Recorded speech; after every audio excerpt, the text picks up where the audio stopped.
بسم الله الرحمن الرحيم. السلام عليكم ورحمة الله وبركاته. الحمد لله وبه نستعين. أشهد أن لا إله إلا الله وأشهد أن سيدنا محمدا عبده ورسوله، ونصلي ونسلم على هذا النبي الكريم سيد المرسلين وعلى آله وصحبه أجمعين.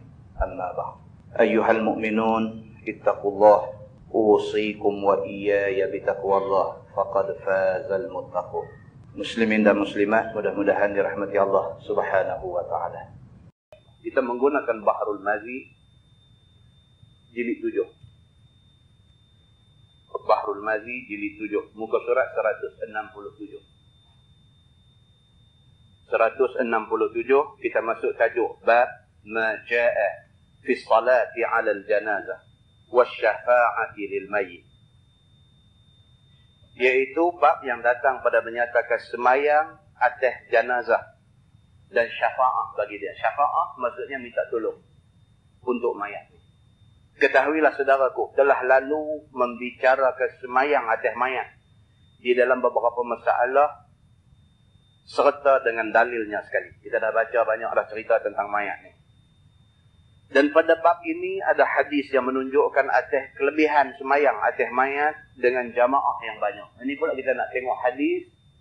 Nabi kata lagi ramai orang semayang untuk satu-satu mayat itu lebih baik. Pasal apa? Pasal dalam ramai-ramai itu ada orang yang mustajab doa. Jadi kalau 10 orang takut 10-10 tak mustajab doa, jadikan 20, jadikan 30, jadikan 90, jadikan 100 orang.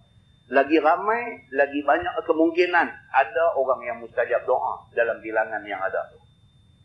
Dia bukan tujuan ramai semayang untuk nak bermegah-megah. Nak abang kata kita orang terkenal, maka orang main semayang ramai. Bukan tujuan nak bermegah-megah. Bila ramai main semayang, tunjuk kata kita berani spend duit lebih. Panggil banyak kereta main semayang. Bukan tujuan itu. Tujuan dia lagi ramai semayang, lagi memungkinkan ramai orang yang mustajab doa ada dalam kumpulan yang semayang jenazah. Maka itu tujuan dia. Maka hadis telah dikeluarkan oleh At-Tirmizi. Kata dia, an Marqid bin Abdullah Al-Yazani radhiyallahu anhu qala, kana Malik bin Hubairah idza shalla ala janazah fataqalla an-nasu 'alayha jazza'ahum thalathata ajza'. Diriwayatkan daripada Marqid bin Abdullah Al-Yazani. Kata dia adalah seorang sahabat Nabi SAW. Nama dia Malik bin Hubairah radhiyallahu anhu. Apabila semayang dia atas satu jenazah, maka nampak dia sikit orang yang semayang itu. Maka membahagi-bahagikan dia akan mereka itu menjadi 3 bahagi. Serta dijadikannya mereka itu 3 saf. Ini sahabat Nabi yang bernama Malik bin Hubairah. Bila ada satu kematian, orang main semayang tak ramai. Sekira-kira kalau dibariskan jadi satu saf saja, tak ramai. Saf macam masjid Jelutong ni panjang, daripada ujung balik sana, ujung balik ni, satu saf saja, tak ramai. Maka Malik bin Hubairah, sahabat Nabi ni, bila dia tengok tak ramai, dia panggil bagi jadi 3 saf. Kalau satu saf ni kata ada 30 orang, dia buat bagi jadi 10, 10, 10. Buat bagi jadi 3 saf. Begitu. Itu yang dia buat. Lalu sembahyang berjamaah dia bersama dengan 3 saf itu. Maka dia buat sembahyang mayat itu dalam keadaan 3 saf. Saf pendek-pendek tapi jadikan 3 saf. Malik bin Hubairah dia buat macam tu. Baik. Telah bersabda, summa qala, dia kata, qala Rasulullah sallallahu alaihi wasallam, man shalla alaihi thalathatu sufuf faqad awjab. Kata dia kemudian berkata Malik bin Hubairah, telah bersabda Nabi sallallahu alaihi wasallam, barang siapa semayang atas mayat itu 3 saf, maka sesungguhnya wajib ampun dan wajib syurga. Malik bin Hubairah ni bila dia tengok orang nak main semayang ni ada sikit, kalau disusun jadi satu saf saja dia panggil, dia buat bagi jadi 3 saf. Bila dia buat bagi jadi 3 saf, sekali dengan dia beritahu dekat mereka. Dia kata Nabi SAW ada bersabda, Nabi kata man salla alaihi salasatu sufuh. Barang siapa yang mati dan disembahyangkan oleh 3 saf, dia kata faqad awjab, maka sesungguhnya wajib ke atas mayat itu mendapat keampunan dan mendapat syurga Allah. Nabi ada kata macam tu, pasal itu aku buat macam ni. Tuan-tuan tengok yang kata sahabat Nabi, ingat Nabi kata apa, macam Nabi kata tu dia buat. Begitu. Maka kata At-Tirmizi, dan pada bab ini ada riwayat daripada Siti Aisyah dan Ummi Habibah dan Abi Hurairah dan Maimunah isteri Nabi SAW. Banyak orang meriwayatkan hadis yang sama macam ni. Maka katanya lagi, bermula hadis Malik itu ialah hadis yang hasan. Dan satu lagi hadis dikeluarkan oleh Imam At-Tirmizi. Kata dia an Aisyah an Nabi SAW.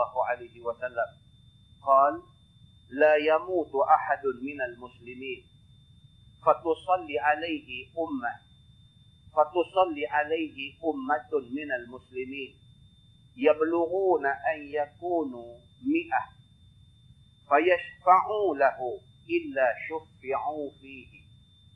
Wa qala Ali ibn Hujr fi hadithihi mi'atun fama fawqaha. Diriwayatkan daripada isteri Nabi SAW yang sangat alim lagi bijaksana, iaitu Aisyah radhiyallahu anha. Kata dia hadis ini daripada Nabi SAW.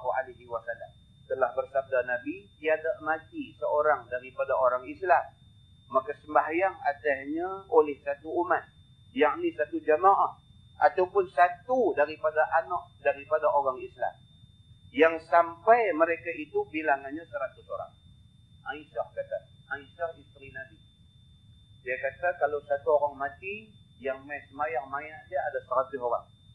Maka minta syafaat mereka itu pada Allah Subhanahu Wa Taala untuk dia, melainkan dia beri syafaat akan mereka itu padanya. Nabi kata siapa mati, ada 100 orang sembahyang, 100 orang minta doa kepada Allah supaya Allah ampunkan si mati ini, maka Allah Subhanahu Wa Taala akan mengampunkan orang yang mati. Dia kata. Dan kata Ali bin Hujrin pada hadisnya, 100 orang atau lebih bilangan ke atas daripada 100. Dia kata 100 dan lebih, korang tak mahu. Dia kata bagi dapat 100 orang kalau boleh. Begitu.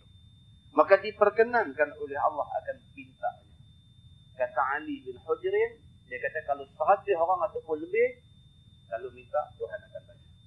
Begitu. Dan kata Abu Isa Tirmizi, bermula hadis Aisyah itu hadis yang hasan lagi sahih. Masalah sembahyang dan jenazah dengan berjemaah, apa hukumnya? Kata Imam Nawawi rahimahullahu ta'ala di dalam syarah Al-Muhazzam, harus sembahyang jenazah itu seorang dengan tiada khilaf. Seorang pun okey dah. Kalau ramai lagi bagus. Tapi kalau seorang pun dah okey dah. Sembahyang jenazah itu sah. Fardu kifayah sudah terancam. Tapi kalau boleh dapat ramai, lagi bagus. Kalau ramai itu pun tak berapa ramai, bagi jadi 3 sah. Kalau boleh dapat 100 orang, itu paling baik. Itu cerita tentang sembahyang mayat. Dan sunat sembahyangkan dia dengan berjamaah. Sembahyang mayat berjamaah itu sunat. Sembahyang seorang tak jadi salah. Kerana beberapa hadis yang masyhur pada yang demikian itu, serta inilah ijma' al-muslimin. Sepakat orang Islam semua mengatakan sembahyang mayat seorang pun dah okey. Kalau ramai lebih baik. Begitu. Maka di mana ada banyak orang berjemaah, maka ia lebih afdal. Lagi ramai, lagi afdal. Lebih-lebih lagi yang mai sembahyang tu, mai sembahyang tak ambil duit, lagi afdal. Tuan-tuan, kita mati, mai sembahyang kat kita ni, adik-beradik kita, jiran tetangga sebelah menyebelah rumah kita, kenalan rakan kita. Orang ni mai sembahyang. Pasal apa dia mai sembahyang? Pasal kita kawan dia. Pasal kita adik-beradik dia. Pasal kita jiran dia. Dia mai sembahyang tu dengan hati yang ikhlas. Nak sembahyang untuk kita. Boleh dapat macam ni punya orang, 100 orang paling cantik. Bukan mai kerana bagi duit. Bukan mai kerana panggil nak bagi upah. Bukan mai kerana tu. Tapi mai pasal apa? Pasal kawan dia. Mai pasal apa? Pasal adik-beradik dia. Mai pasal apa? Pasal jiran dia. Mai pasal apa? Pasal dia kenal kawan yang mati ni. Macam ni punya orang, mai semayang mayat kita, lagi cantik. Lagi cantik. Pasal apa? Pasal dia mai ikhlas kerana Allah Subhanahu Wa Taala, kerana menghargai persahabatan dia dengan kita. Yang ni lagi cantik. Kerana hadis Malik bin Hubairah dan hadis Siti Aisyah dan lain seperti yang di atas tadi. Masalah, dia kata jenazah 3 saf. Kata Imam Nawawi rahimahullahu ta'ala dalam Syarah Al-Muhadzab, disunatkan ada saf-saf semayang jenazah itu 3 saf atau lebih. 3 saf tu korang-korang, lebih tak apa. Dia kata, kerana hadis daripada Malik bin Hubairah tadi, maka pada kesempurnaan hadis Malik bin Hubairah itu, iaitu apabila ia nampakkan orang sikit semayang jenazah itu, dijadikan 3 saf. Kalau sikit, buat bagi jadi 3 saf juga. 1 saf 5 orang pun tak apa. Bagi jadi 3 saf juga. Pasal apa? Pasal Nabi ada sebut benda ni. Kalau ramai, lebih daripada 3 saf itu tak ada apa-apa. Korang-korang bagi jadi 3 saf. Masalah, jika sembahyangkan jenazah itu beberapa orang perempuan, adakah perlu berjamaah? Kalau orang perempuan nak sembahyangkan jenazah ni, adakah perlu berjamaah? Dia kata. Kata Imam Nawawi rahimahullahu ta'ala dalam Syarah Al-Muhadzab, orang-orang perempuan jika ada serta mereka itu laki-laki, maka sembahyanglah perempuan akan jenazah dengan menjadi makmum, dan imamnya orang laki-laki. Yang tu clear. Kalau orang laki-laki ada, orang laki-laki jadi imam, orang perempuan jadi makmum sembahyang jenazah. Benda tu boleh lepas pun dah clear dah. Dan jika perempuan serta perempuan saja, tak ada laki-laki, maka telah berkata Imam Asy-Syafi'i dan Al-Ashab dan Sahibul Muhadzab, disunatkan sembahyang perempuan itu menunggal, yakni seorang-seorang. Tapi kalau perempuan saja yang nak sembahyang ni, orang laki-laki tak ada, maka disunatkan sembahyang seorang-seorang. Disunatkan sembahyang masing-masing, tak ada imam. Maka jika jadi imam seorang daripada perempuan itu, harus 2. Kalau seorang nak jadi imam, lagi 3 orang perempuan nak ikut dia, sama-sama perempuan, tak salah, dia kata. Tapi tak sunat. Yang sunatnya, sembahyang seorang-seorang. Begitu. Serta ia menyalahi yang afdal. Dia kata, yang afdalnya apa dia? Kalau perempuan saja yang nak sembahyang masing-masing. Kalau dia nak suruh juga kawan dia, perempuan juga jadi imam, perempuan nak ikut, tak salah. Tapi menyalahi yang sunat. Yang sunatnya, orang perempuan sembahyang seorang-seorang. Begitu. Bab ma ja'a fi karahiyati salat 'inda tulu'i syams wa ghurubiha. Masuk pula tajuk yang datang pada menyatakan tegah sembahyang jenazah pada waktu terbit matahari dan pada waktu masuknya. Ini pula hadisnya begitu. Dia kata ada hadis. Hadis yang mengatakan sembahyang mayat ni kalau boleh jangan buat waktu tu. Waktu haram sembahyang. Bila? Lepas sembahyang subuh. Lepas sembahyang subuh, sementara matahari nak naik segala tu, tempoh masa tu, waktu haram sembahyang. Sembahyang apa pun tak boleh buat masa tu. Maka elakkan sembahyang mayat dibuat pada masa tu. Ataupun masa ghurub, matahari nak jatuh, sekadar senja nak masuk maghrib tu. Masa tu masa haram sembahyang. Nabi kata masa di antara 2 tanduk syaitan. Elakkan sembahyang mayat pada time tu. Itu hadis ada main macam tu. Ketahuilah saudaraku, sembahyangkan jenazah itu tiadalah tertentu waktunya. Yakni boleh sembahyang barang mana waktu. Dan kata setengah ulama ditegah sembahyang jenazah pada beberapa waktu. Sebagai tersebut di dalam hadis yang dikeluarkan oleh Imam At-Tirmizi. Kata dia an Uqbah bin Amir Al-Juhanni. Qala 3 sa'at كان رسول الله صلى الله عليه وسلم ينهانا أن نصلي فيهن أو نقبر فيهن موتانا. Maksudnya diriwayatkan daripada seorang sahabat Nabi SAW. Nama dia Uqbah bin Amir Al-Juhanni. Kata dia ada 3 waktu yang adalah Nabi SAW tegah kami sembahyang di dalamnya. Dan Nabi tegah kami tanam mayat pada masa itu. Dia kata ada 3 time yang Nabi SAW tak bagi semayang mayat time tu, dan Nabi tak bagi pergi tanam mayat time tu. Maka waktu-waktu itu adalah ia seperti ini. Dia kata, hina tatlu'u syamsu bazighatan hatta tartafi', wa hina yaqumu qa'imuz zahira hatta tamil, wa hina tadyafu syamsu lil ghurub hatta taghrub. Yang ni dia kata yang pertama, pada waktu terbit matahari mula-mula nyata sehinggalah tinggi dia kadar segala. Kita habis sembahyang subuh. Kita habis sembahyang subuh, matahari nak terbit. Time tu tak boleh sembahyang. Tunggu sampai matahari naik kadar segala. Kalau kita sini lebih kurang pukul 8.30 pagi. Bila masuk waktu duha, itu baru boleh start sembahyang balik. Sebelum tu tak boleh sembahyang. Itu waktu pertama yang dilarang sembahyang.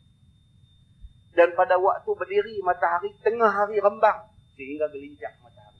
Waktu matahari tengah rembang tu, waktu tu haram sembahyang. Sampailah dia tergelincang jadi bayang, masuk waktu zuhur baru boleh start sembahyang time tu. Dan yang ketiga, pada waktu nak masuk matahari kerana nak lenyap sehinggalah lenyap dia. Waktu senja nak maghrib tu, time tu tak boleh sembahyang. Sampai dah terbenam matahari masuk waktu maghrib baru boleh sembahyang. Nabi ada sebut macam tu. Kata At-Tirmizi, ini hadis hasan lagi sahih.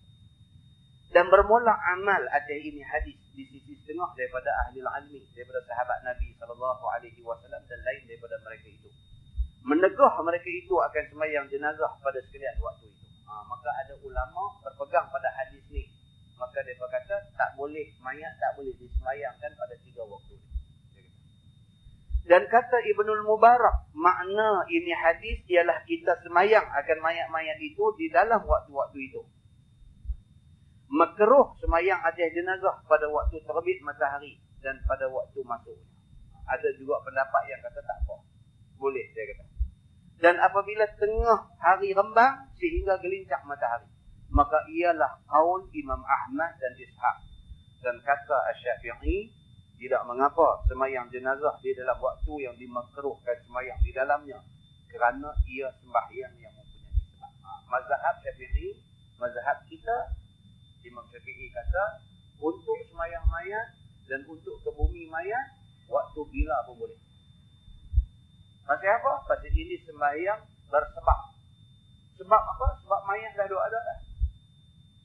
Duk tahan mayat tak mau nak semayang lagi, nak tunggu bagi lepas time tu, itu lebih lagi mudarat daripada kita menyembahyangkan dia dengan segera dan kebumikan dia dengan segera. Maka dalam mazhab Syafi'i, dia kata tak jadi salah nak kebumikan mayat, nak semayang dan nak kebumikan mayat pada 3 masa ni tidak jadi satu kesalahan. Boleh buat. Itu pendapat yang muktamad di dalam mazhab Syafi'i. Jadi makna dia apa juga, makna dia boleh. Mayat dah ada segera. Masalah dia kata. Sembahyang jenazah di dalam waktu karahah, apa hukumnya? Disemayang dalam waktu yang sebut tadi. Kalau semayang, apa hukum dia? Kata Imam Nawawi rahimahullah ta'ala dalam syarah Al-Muhadzab, harus semayang jenazah pada tiap-tiap waktu. Imam Nawawi dia bermazhab Syafi'i. Maka Imam Nawawi pun sama macam kata Imam Syafi'i, dia kata untuk semayang mayat bila pun tak apa. Dia kata. Dan tiada makruh ia di dalam waktu-waktu makruh itu. Kerana ia sembahyang yang mempunyai sebab. Itu alasannya. Sebab dia apa? Sebab ada mayat. Sebab yang kedua apa? Sebab mayat perlu disegerakan pengkebumian dia. Maka sebab ni cukup kuat untuk nak menyegerakan sembahyang dan menyegerakan makruh. Mencarikan sembahyang pada waktu-waktu itu. Tapi dia kata kalau saja pilih time tu, itu makruh. Punya lama masa tu ada, saja nak dipilih time tu, itu makruh. Tapi kalau sekiranya kita bukan nak pilih time tu, tapi dengan sebab-sebab tertentu dan sebagainya, kadang-kadang dia jadi. Duk cadang nak simpan pukul 11. Pasal pukul 11 sebelum waktu rembang, sebelum waktu yang makruh. Duk cadang nak simpan mayat pukul 11. Tapi mayat ni dia jadi hal. Masa mandi mayat ni dia jadi hal. Misalnya najis dia duk keluar tak berhenti. Dia macam-macam cerita. Mandi mayat ni macam-macam cerita. Dia najis, dia keluar tak berhenti. Tekan, keluar najis. Tekan, keluar najis. Tekan, selagi duk tekan, selagi duk keluar najis, selagi tu kena mandi dia. Pasal tak mau, tak lagi kita buat cincai lebih kurang, kita kapan dia, tak ada nak semayang, tengok najis keluar pula. Kain kapan dah nampak najis duk jerak keluar. Tu cerita nak kena patah balik mayat, nak kena basuh balik, nak kena mandi balik, leceh. Katalah jadi kes macam tu. Mandi dia duk terbit najis, mandi dia duk keluar najis, mandi dia duk keluar najis, tengok time dah pergi pukul 12. Barulah nampak clear semua. Dah masuk time makruh. Macam mana cerita? Benda ni tak disengajakan. Maka mayat boleh disemayangkan pada waktu rembang. Tapi kalau saja awal-awal dah abang, kita nak simpan pukul 12. Yang ni dia kata makruh. Dah tahu dah ada time lain yang boleh terlepas daripada time makruh. Pasal apa? Pilih. Saja pilih time makruh. Itu tak boleh, dia kata. Maka bersalahan apabila hasil yang demikian itu dengan bersetentangan. Dan tiba-tiba bertemu dengan waktu tu. Macam kes tadi. Tak dijangka. Tiba-tiba masa dia sudah pergi jadi time tu. Dia kata, maka tiada makruh ia. Tajuk dia kata, bab maja'a fi salah alal atfal. Ini pula cerita, bab yang datang pada menyatakan hadis atas jenazah kanak-kanak. Budak mati, macam mana nak buat? Budak mati, macam mana nak buat? Ketahuilah saudaraku, sembahyang ke atas mayat kanak-kanak yang mati itu ada macam-macam sifat kematiannya. Yang kata budak mati ni nak kena tengok budak ni mati macam mana. Adakah dia ni mati dalam perut mak dia? Dan janin tu tak keluar. Kalau mati dalam perut mak dan janin tak keluar, memadai dengan mandi mayat mak dia dan semayang mayat mak dia saja. Dia kira sekali dengan mak dia.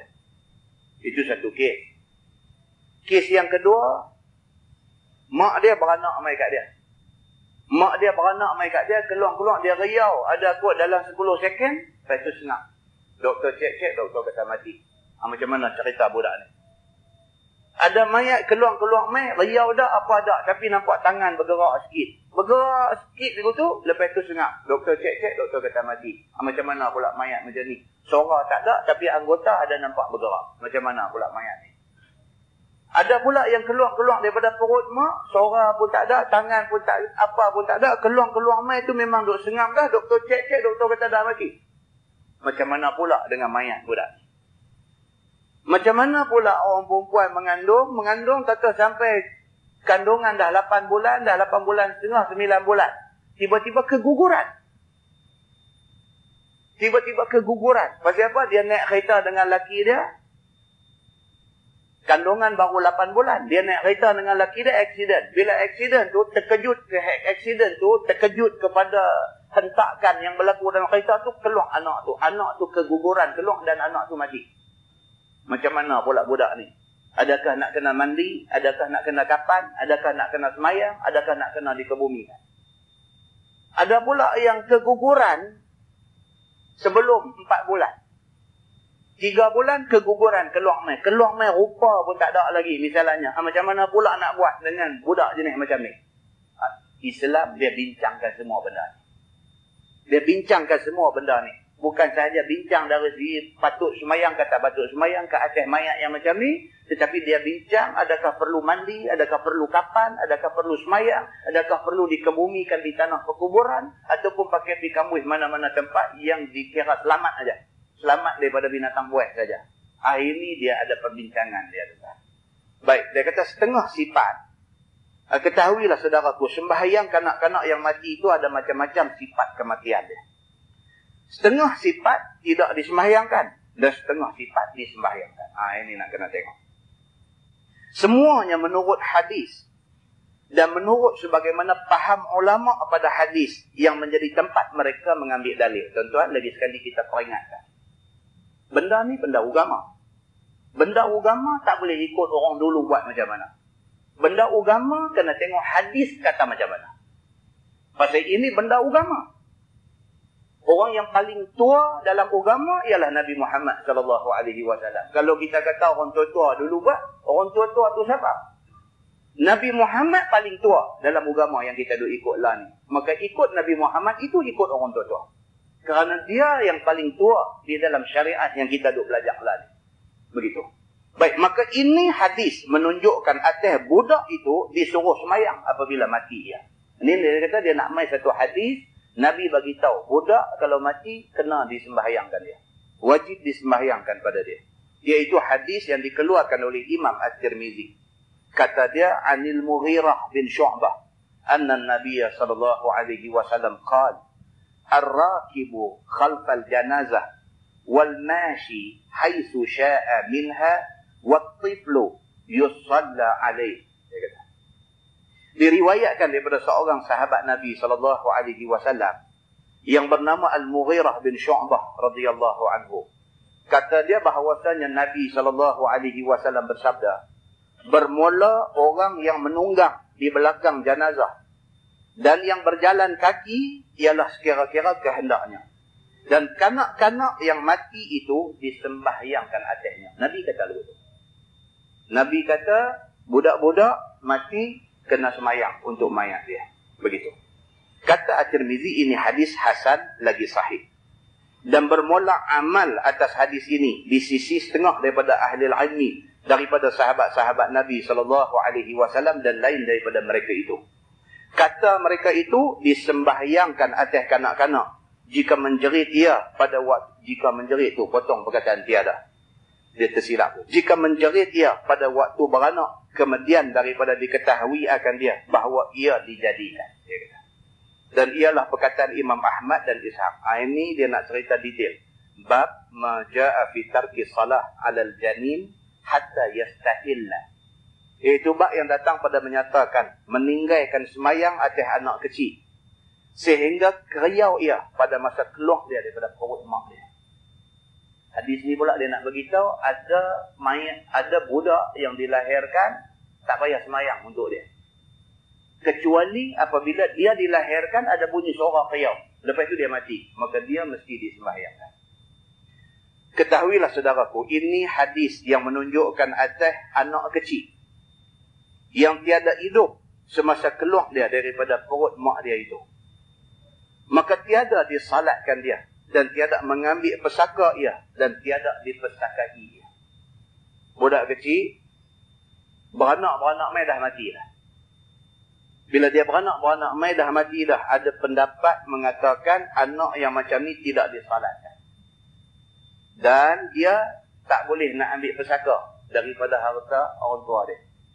Dan dia juga tak boleh dipesakai oleh siapa-siapa. Pasal apa? Pasal dia keluar-keluar mai dah mati. Nama dia kira write off terus. Kira tak ada. Dia ni tak kira sebagai orang yang berhak pesaka dan sebagainya, tak ada. Dia kata. Maka hadisnya dikeluarkan oleh At-Tirmizi. Kata dia an Jabir anin Nabi sallallahu alaihi wasallam qala at-tiflu la yusalli alaihi wa la yarithu wa la yurasu hatta yastahilla. Diriwayatkan oleh seorang sahabat Nabi sallallahu alaihi wasallam yang masyhur dengan nama Jabir bin Abdullah. Diriwayatkan hadis ni daripada Nabi sallallahu alaihi wasallam. Sabda Nabi, kanak-kanak ataupun anak kecil itu tiada disembahyangkan atasnya, Nabi kata. Dan tiada ia ambil pesaka. Dan tiada diambil pesaka daripadanya. Melainkan keluar suaranya dan bunyi menjerit pada waktu keluar daripada perut mak dia. Itu hadisnya. Nabi kata budak ni beranak-beranak keluar mai, bunyi suara, teriak. Sat aja, lepas tu habis. Bunyi suara walaupun sat, mayat dia mesti disembahyangkan. Begitu cerita dia. Sebaliknya ada pendapat kata bila beranak-beranak mai, suara pun tak bunyi, apa anggota pun tak bergerak, maksudnya mati dah. Keluar mai tu dah mati dah. Maka dia tidak disembahyangkan. Begitu. Kata At-Tirmizi, bermula ini hadis sesungguhnya telah muttarib orang padanya. Hadis muttarib ni maksudnya hadis yang bermasalah. Itu dia panggil hadis muttarib. Sama ada masalah itu berlaku pada sanad, pada rawi hadis tu.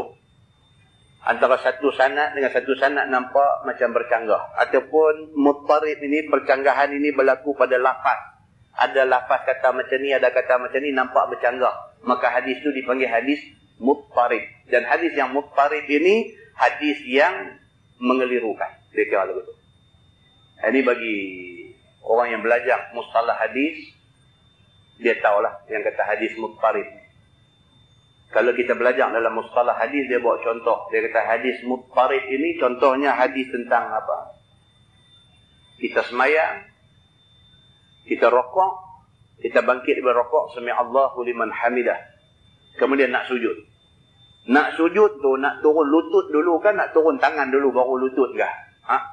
Hadis, ada hadis kata turun lutut dulu, ada hadis kata turun tangan dulu. Jadi nampak macam bercanggah. Maka hadis ni dia tergolong di dalam hadis yang muttarib. Maka untuk itu ulama-ulama mazhab pun berbeza pendapat. Macam mazhab Syafi'i, dia kata daripada duduk berdiri nak sujud tu sunat lutut dulu, baru tangan, baru dahi. Itu mazhab Syafi'i. Tapi mazhab Hanafi, mazhab Abu Hanifah, dia kata turun tangan dulu, baru lutut, baru dahi. Cuma tak ada mazhab yang kata turun dahi dulu. Yang tu tak ada. Yang tu karut, yang tu tak ada. Dia timbul perbezaan pendapat ni pasal hadis ni lah. Pasal hadis ni hadis yang muttarib. Hadis yang agak mengelirukan dari segi sanad dan matan. Itu maksudnya hadis muttarib. Kata At-Tirmizi, hadis yang kita baca tadi adalah hadis yang muttarib. Dia kata. Dan katanya riwayat yang mauquf daripada Jabir itu lebih asah daripada hadis yang marfu' daripadanya. Dan sesungguhnya telah berjalan setengah daripada ahli ilmi kepada ini hadis. Kata mereka itu tiada disembahyangkan ke atas mayat budak kecil, melainkan kalau keriau ia pada masa beranaknya. Sama macam tadi juga. Dan ialah perkataan Sufyan As-Sauri, dan inilah perkataan Imam Asy-Syafi'i. Imam Syafi'i pun macam tu. Kalau beranak-beranak mayat ada bunyi suara ataupun anggota ada bergerak, dia dianggap sebagai orang yang diberi peluang hidup saat lepas itu mati, maka mayat dia disembahyangkan. Banyak cerita entah. Itu saya kuliah di Masjid Padang Temusu, Sungai Petani. Malam tu ada satu mayat budak baru lahir kan. Jadi agak jadi macam tak puas hati pihak bapa budak yang mati ni. Bila dia nak buat main masjid, dia nak simpan malam tu juga. Lepas Aisyah tu dia nak simpan. Jadi tu imam kata tak payah semayang, terus pergi tanam. Jadi pak dia ni rasa macam macam mana mayat anak saya, dia tak mau semayang dia duduk. Macam kita lah, macam kita tu sebut banyak kali dah yang orang duk marah saya ni kan. Bila pergi simpan tu tak pakai bersila atas kubur buat talqin ni, mereka tak puas hati semua. Mereka tak puas hati semua. Macam mana mereka kata sampai tak buat langsung ni, sampai mereka mau hampak tikang duduk bersila tu baru berasa macam mayat tu tanam. Kalau tak buat macam tu berasa macam tak tanam tu. Macam ni lah kes dia. Bila anak ni mati, anak ni beranak keluar main dah mati dah. Bila anak yang beranak keluar main ni keluar main dah mati dah, mayat tu tak wajib disembahyangkan. Jadi tu imam ni faham, dia mengaji sekolah agama. Dia bukan imam biasa, dia mengaji sekolah agama. Saya pergi mengajar di masjid dia. Kalau saya baca baris, kalau salah pun dia boleh tegur. Dia punya pandainya ilmu nahwu Arab ni sampai macam tu. Jadi dia orang yang berilmu. Jadi bila family ni main nak ni, dia kata tak payah sembahyang lah. Pasal apa? Anak ni beranak keluar main 8 bulan. Tak cukup bulan. Jadi keluar dah matilah. Dia kata kalau lagu tu terus pergi kubur simpan lah. Pak ni jadi mana? Dia kata ni Tok Imam tak mau semayang mayat anak saya ni. Tak puas hati. Kebetulan kita ada kuliah malam tu, kita pun duduk turun nak balik. Pak dia di bawah tu tahan ni tanya. Dia kata ni apa? Ustaz ni saya tak puas hati apa? Dia kata Tok Imam tak mau semayang mayat anak saya. Tak puas hati. Kita kena tanya dia balik lah. Kita kata anak beranak bila? Dia kata tadi lah. Jadi macam mana lepas pada beranak tu, macam mana dia hidup kan? Dia dah ni 8 bulan beranak, dia kata. 8 bulan beranak, lepas keluar hidup ke tak? Dia kata keluar mati dah lah, dia kata. Tapi cukup anggota, dia duduk tekannya tu. Dia kata cukup anggota semua komplit, dia kata. Ni yang tak saya yang tak puas hati, dia tak mau semayang ni. Tu nak naik angin lah tu. Kita kena bagi minyak angin kat dia lah. Kita kata tak boleh naik angin. Sebab dalam agama, kita kata dalam agama, bila beranak keluar mai, tak ada dah. Dia memang dah tak ada dah. Tak wajib disembayangkan. Kita kata. Takkan lagu tu kot. Lagu tu kita kata. Lagu tu. Nampak tuan-tuan. Jadi kadang-kadang benda ni kerana tak faham. Dia pergi jadi kalang kabut lah. Tapi kalau kita faham, ni macam ni, kita mengaji, kita faham lah. Kita mengaji, kita tahu. Ke depan kalau jadi, kita tahu lah. Macam ni cara penyelesaian dia. Ada pendapat yang mengatakan disembahyangkan. Ada juga pendapat. Jadi kalau nak buat sembahyang pun tak salah. Kalau tak mau buat pun tak salah. Boleh pilih mana-mana satu. Begitu. Baik. Jadi dia kata di sini, dan ialah perkataan Sufyan Ats-Tsauri dan perkataan Imam Asy-Syafi'i. Imam Syafi'i pun kata macam tu. Kalau beranak keluar mai, suara pun tak bunyi, tangan pun tak bergerak, makna kata keluar mai tu dah mati dah. Maka mayat itu tidak disembahyangkan. Begitu. Masalah dia kata, anak kecil keluar daripada perut ibu lalu mati. Adakah disembahyangkan? Tu bincang yang tu lagi.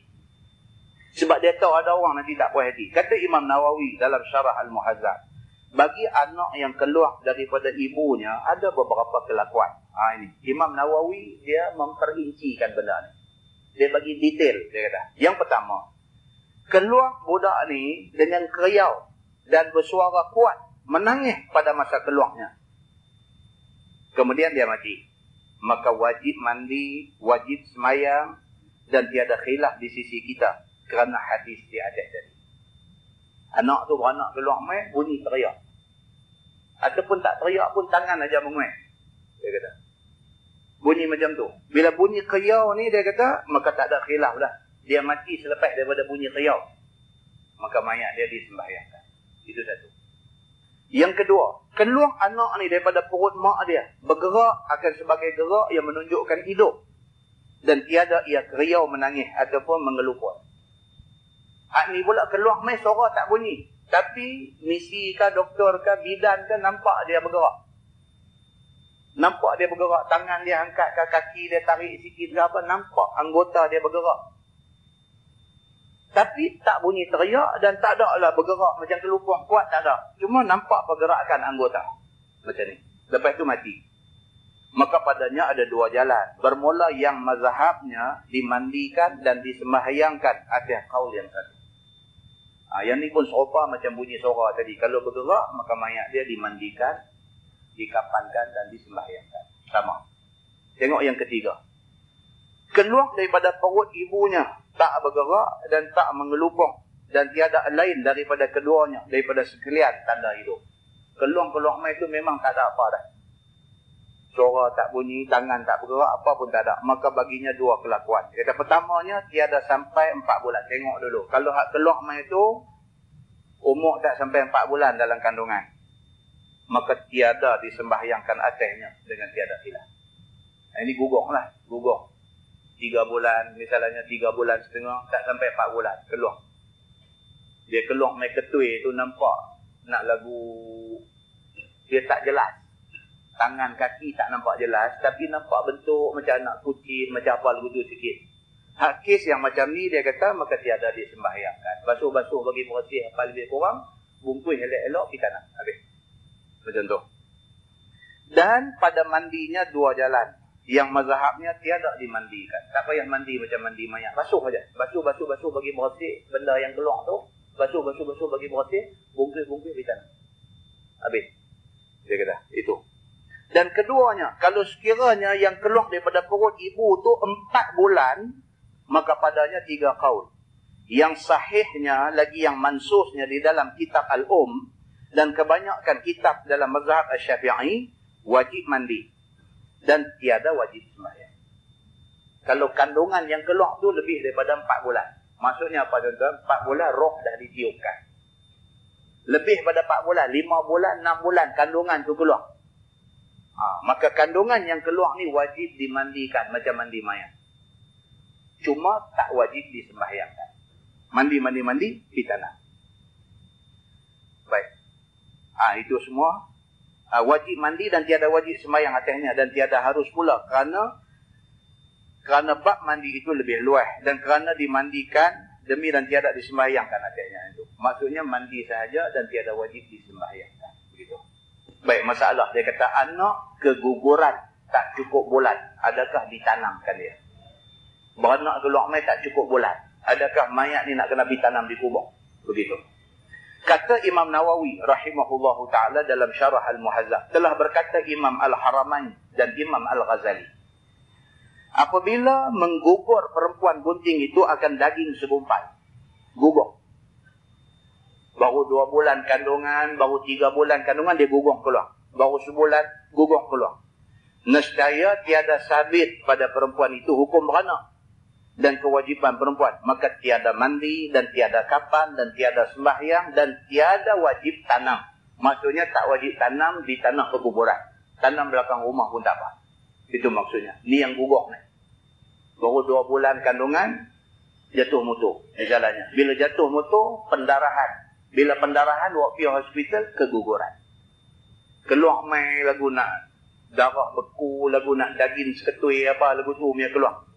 Benda yang keluar ni tak wajib mandi, tak wajib kapan, tak wajib semayang dan tak wajib tanam di kubur. Cuma ditanam di tempat yang sekira-kira selamat daripada binatang buas. Anjing nak main korek ke apa ke. Ditanam tempat yang elok, lagu tu aja. Cukup.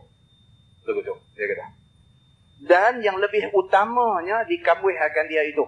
Dan inilah perkataan keduanya. Paling baik dikambuhlah mana-mana tempat yang elok. Begitu. Dan begitu juga telah berkata Al-Baghawi. Apabila digugurkan oleh perempuan yang bunting itu akan segumpai darah ataupun daging yang tiada zahir padanya. Satu daripada rupa kejadian anak Adam. Keluar mai daging seketui. Tak nampak lagu orang pun. Daging seketui lagu tu aja bersalut dengan lendiak-lendiak macam tu ya keluar.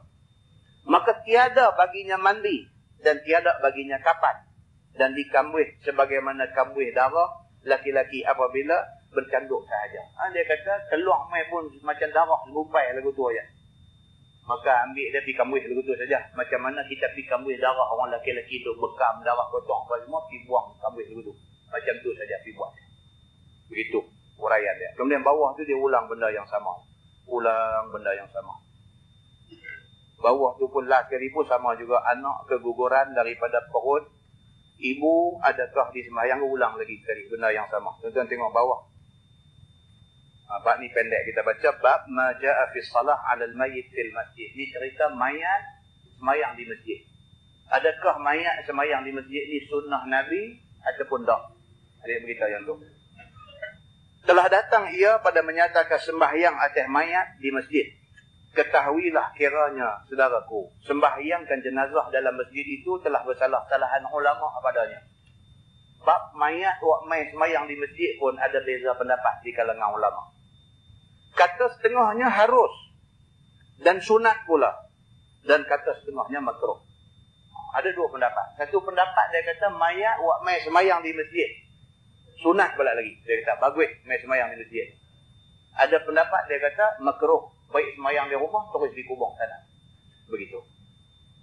Maka ulama yang mengatakan sunat itu berpegang kepada hadis yang dikeluarkan oleh Imam At-Tirmizi. Kata dia an Aisyah radhiyallahu anha qalat, "Shalla Rasulullah sallallahu alaihi wasallam ala Suhail bin Bayda fil masjid." Maksud dia diriwayatkan daripada isteri Nabi yang bernama Aisyah radhiyallahu anha. Kata dia telah semayang Nabi SAW atas jenazah Suhail bin Bayda di dalam masjid. Ada hadis. Aisyah kata satu sahabat nama dia Suhail. Apabila Suhail mati, Nabi suruh buat main masjid. Nabi semayang mayat dia di masjid. Jadi ulama yang berpegang kepada hadis ni, mereka kata mayat semayang di masjid sunat. Pasal apa? Pasal Nabi ada buat pada mayat Suhail bin Bayda. Begitu. Dan kata At-Tirmizi ini hadis hasan dan bermula amal atas ini hadis di sisi setengah daripada ahli ilmi. Dan kata Imam Asy-Syafi'i telah berkata Imam Malik. Imam Syafi'i dia anak murid Imam Malik. Kata Imam Syafi'i berkata Imam Malik tiada disembahyangkan atas mayat di masjid. Imam Malik dia dengan fatwa dia. Dia kata mayat sembahyang di rumah. Terus sana. Tak disuruh bawa mayat ke masjid. Itu Imam Malik. Ini khilaf di kalangan ulama mazhab. Imam Malik bukan calang-calang orang, tuan-tuan. Dia sampai hari ini disebut sebagai Imam Madinah. Imam Malik ni, Imam Madinah. Dia ni.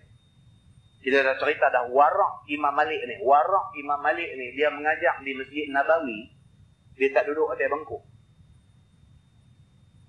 Orang tanya dia, wahai imam, kenapa tak mau duduk atas bangku? Duduk atas bangku, orang belakang boleh nampak muka.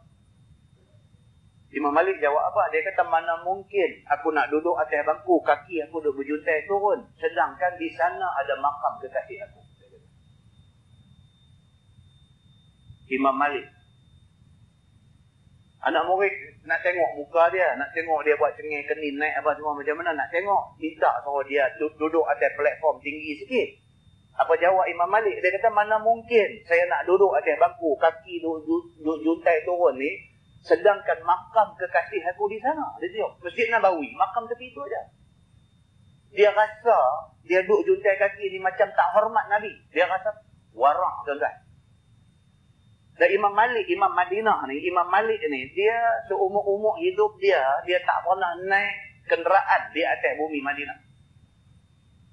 Unta ke, kuda ke, kaldai ke apa, dia tak pernah naik atas kawasan Madinah. Dia tak naik. Pasal apa? Pasal dia tak mau. Dia kata kuku binatang yang dia naik tu injak bumi, yang dalam bumi tu ada simpan jasad Rasulullah SAW. Warah. Jadi Imam Malik berpendapat, dia kata apa? Mayat, dia kata semayang di rumah terus tanam. Tak payah pergi masjid. Maka pendapat dia wajar dihormati. Imam Syafi'i anak murid dia. Tapi Imam Syafi'i pula, bila dia jumpa hadis ni, dia kata apa? Dia kata mayat, sunat, dia kata semayang di masjid.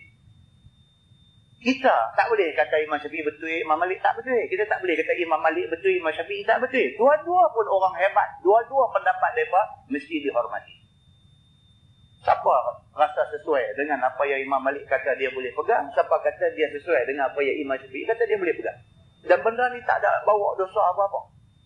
Dia nak semayang mayat di rumah terus ditanam pun boleh. Dia semayang di rumah lepas tu nak main semayang di masjid terus ditanam pun boleh. Dia nak terus main masjid semayang di masjid baru ditanam pun boleh. Tidak menjadi satu masalah benda tu. Pasal apa? Masing-masing mempunyai sandaran hadis masing-masing. Ini cerita dia. Jadi Imam Syafi'i dia tahu guru dia Imam Malik pendapat macam tu. Tapi dia pendapat macam ni. Pasal apa? Pasal dia jumpa hadis yang kita baca tadi.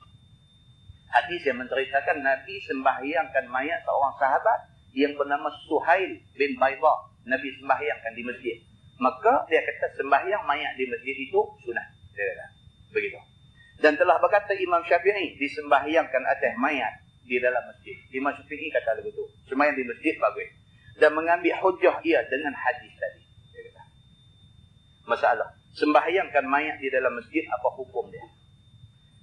Kata Imam Nawawi rahimahullahu ta'ala, bermula sembahyangkan mayat dalam masjid itu sah lagi harus. Imam Nawawi kata, wak mai mayat semayang di masjid ni, semayang tu sah. Kalau di rumah semayang pun sah. Semayang di masjid ke di rumah boleh buat belakang. Tiada makruh padanya. Bahkan sunat. Imam Nawawi setuju dengan pendapat Imam Syafi'i. Dia kata sunat mayat sembahyang di masjid.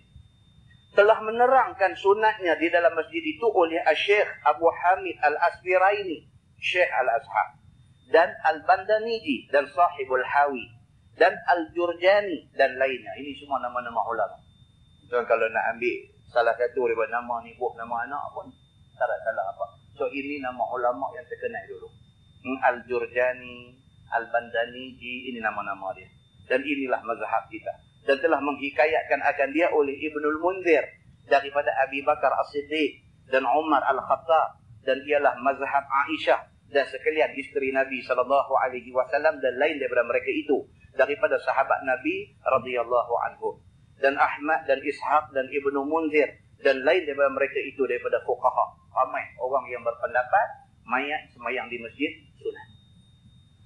Ramai Abu Bakar As-Siddiq, Umar Al-Khattab, Aisyah isteri Nabi, semua pun berpendirian mengatakan mayat kalau awak main masjid semayang itu sunat, itu bagus.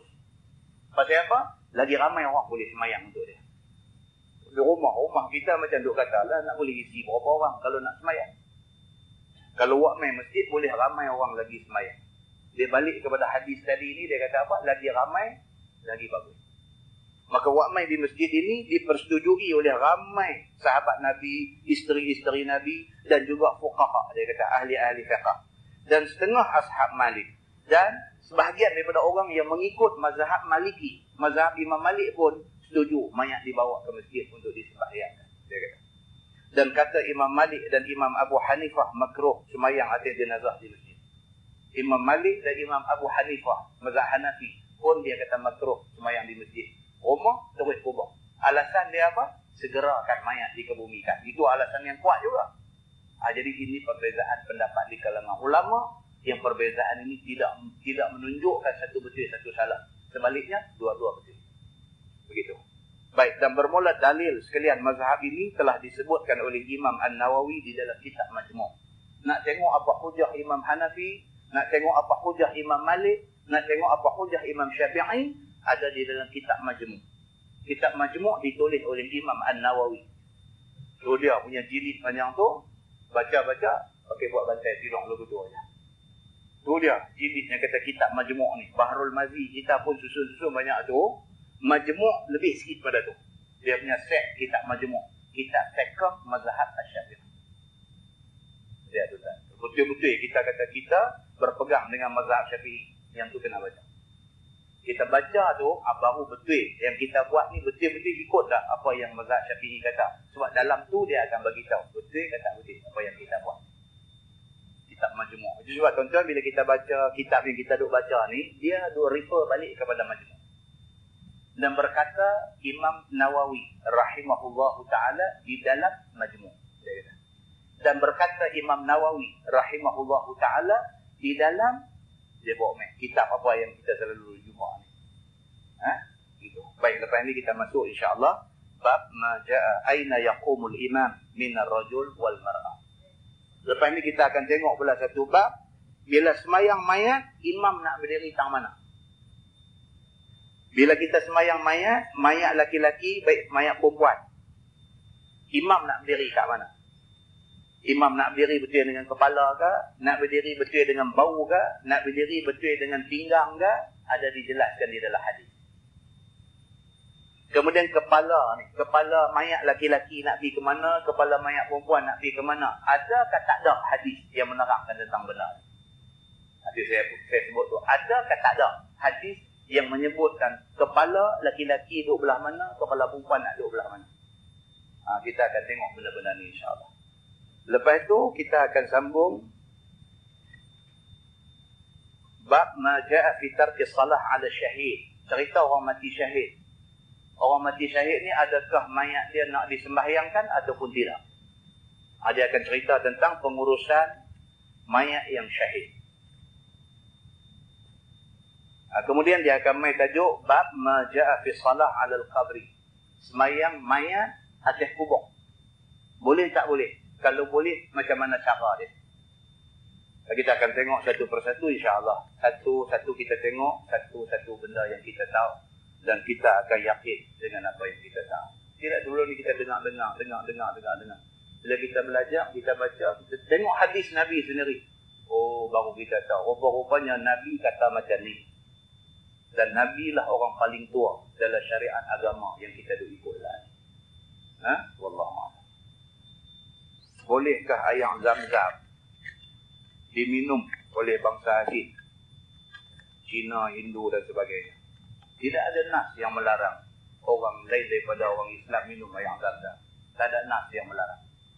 Maksudnya apa? Boleh diminum oleh bangsa apa pun. Begitu.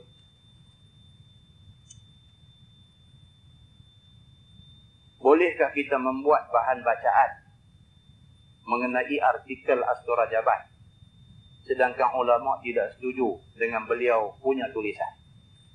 Tu saya baca lagi baik. Tu saya baca lagi baik. Ingat. Apakah kelebihan surah Yasin menurut hadis yang sahih? Dan mengapakah ia menjadi mukaddimah di dalam segala jenis upacara agama? Kelebihan surah Yasin sabit dengan hadis Nabi. Tuan-tuan boleh buka hadis-hadis yang menceritakan tentang kelebihan surah Yasin ini. Dan surah Yasin adalah surah yang mempunyai kelebihan Seperti yang disebut oleh Nabi SAW. Jadi boleh tak boleh kita nak baca surah Yasin dalam apa-apa majlis? Jawabnya boleh. Tak ada masalah. Surah Yasin kita nak baca bila pun boleh. Malam Jumaat nak baca pun boleh. Malam Isnin nak baca pun boleh. Malam Rabu nak baca pun boleh. Malam apa pun boleh baca. Kan? Jadi kalau orang nak tanya boleh tak boleh kita ada buat baca Yasin malam Jumaat? Boleh. Tak ada masalah apa. Lebih baik daripada kita pergi buat konsert amal tsunami malam Jumaat. Lebih baik kita baca Yasin. Ulama dulu yang mula suruh buat amalan baca Yasin malam Jumaat ni, bukan mereka kata baca Yasin malam Jumaat ni sunnah Nabi. Mereka pun tak kata. Mereka tak kata ada hadis suruh baca Yasin malam Jumaat. Mereka pun tak kata. Cuma mereka berpendirian. Daripada seminggu tak baca langsung, kita ambil satu malam untuk baca. Malam tu mereka pilih malam Jumaat. Itu saja cerita dia. Itu saja cerita dia. Jadi kalau nak buat baca Yasin malam Jumaat pun boleh. Tapi kalau malam Jumaat tu ada ceramah agama, kita postpone malam esok, malam Sabtu. Kita buat baca Yasin pun boleh. Tapi kalau ada pula orang kata, tak boleh, malam Sabtu tak boleh, kena buat malam Jumaat juga. Ini tak boleh. Sebab baca malam apa pun boleh Yasin. Itu cerita dia. Larangan duduk di atas kubur itu adakah dimaksudkan atas batas kubur ataupun seluruh kawasan perkuburan? Minta penjelasan. Bab ni akan datang. Kita akan baca detail. Kita akan baca detail yang kata haram duduk atas kubur tu macam mana. Adakah haram duduk atas batas itu? Batas itu duduk atas duduk leceh lah. Itu bukan batas ubi kayu. Kita akan belajar esok yang kata kubur ni apabila dikebumikan mayat, hak nak timbun tu berapa tinggi dia. Dia ada cerita dia. Nak pergi timbun sampai jadi macam batas ubi kemili tu boleh tak boleh. Dia ada cerita dia. Dia ada cerita dia. Yang cerita lepas dah ke bumi pergi duk kepak pokok kemboja, pacak di atas tu ada tak ada. Ada tak ada sumber daripada hadis serubat macam tu. Dia ada cerita dia. Bila kita baca ni, saya akan baca tuan-tuan. Saya tak akan masuk pendapat saya. Saya akan baca. So jangan marah saya. Kalau marah, makna kita marah hadis yang kita baca. Sebab saya baca. Itu kena faham. Saya membaca kitab. Kalau kitab ni bawa main hadis kata benda ni boleh, makna benda ni boleh. Kalau kitab ni dia bawa main hadis kata benda ni tak boleh, makna benda ni tak boleh. Benda ni boleh atau tak boleh bukan Ustaz Samsuri kata. Tetapi Nabi yang sebut di dalam hadis dia. Jadi tolong jangan marah saya. Tolong jangan marah saya. Itu sebab saya selalu cakap, kalau ada kitab ni lebih baik. Sebab tuan-tuan boleh semak bila saya baca. Tuan-tuan boleh semak, tengok. Saya tambah ke ataupun saya baca kitab. Bila kita tak ada kitab, jadi kita dulu ingat kata, ini rumah mereka. Yang ni yang jadi tak bagus. Maka terfitnahlah saya dalam bab ni. Jadi kita kena faham, benda ni Nabi kata ke Ustaz kata. Kalau Nabi kata, siapa kita ni? Nak argue apa yang Nabi kata. Kita ni siapa? Ini kita kena faham. Baru tadi kita abang, Imam Malik nak duduk atas bangku di Masjid Nabawi pun tak sanggup. Takut juntai kaki tu dianggap macam tak hormat Nabi. Kita nak argue hadis Nabi. Nabi kata, kita nak kata tak mau pakai yang ni. Lagi hebat kita. Ini satu benda. Tolong tuan-tuan faham benda ni. Kita orang Islam. Kita duk baca hadis, Nabi kata, taraktu fikum amrain. Aku tinggal dekat hampa dua benda, Nabi kata. Kalau hampa pegang dengan dua benda ni, lan tadillu abadah. Hampa tak sesat sampai bila-bila. Kitab Allah wa sunnah Nabi. Kitab Allah, Quran dan sunnah Nabi. Quran dengan hadis Nabi. Kita dengar, hati kita rasa tak setuju. Macam mana pun kita tekan dia bagi setuju. Pasal apa? Pasal ini hadis Nabi. Kita kena setuju. Ada kena macam tu. InsyaAllah tuan-tuan, kalau kita ikhlas di dalam nak memahami agama berdasarkan Quran dan hadis Nabi, Allah akan bantu kita. Kita akan duduk di atas jalan kebenaran insyaAllah. Begitu. Jadi bab ni kita akan jumpa akan datang. Kita akan tengok detail larangan tu larangan macam mana. Kalau kubur luar, mayat baru tanam tepi balik ni, balik sana tak ada mayat ditanam lagi. Kita nak pergi duduk sana, boleh tak boleh? Boleh, tak ada masalah. Sebab tak ada mayat di bawah dia. Yang tak boleh ni duduk di bawah tu ada mayat di tanah. Masalah kita ni apa tuan? Kubur kita ni mayat di mana-mana. Duduk tang mana pun bawah tu pernah ada mayat tanah.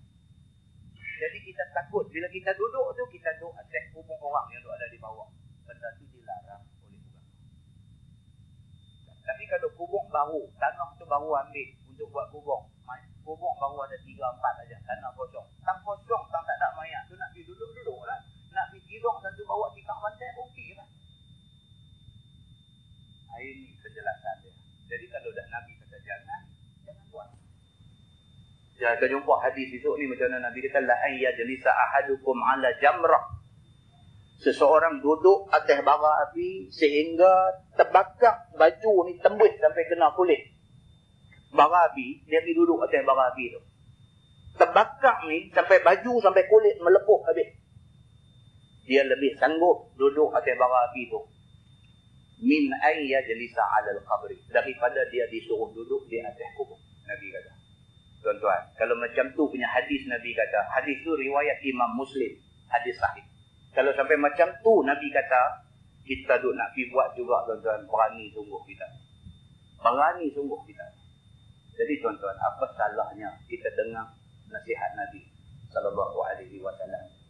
Dan alangkah ruginya kita kalau kita cuba nak challenge apa yang disebut oleh Nabi sallallahu alaihi wasallam.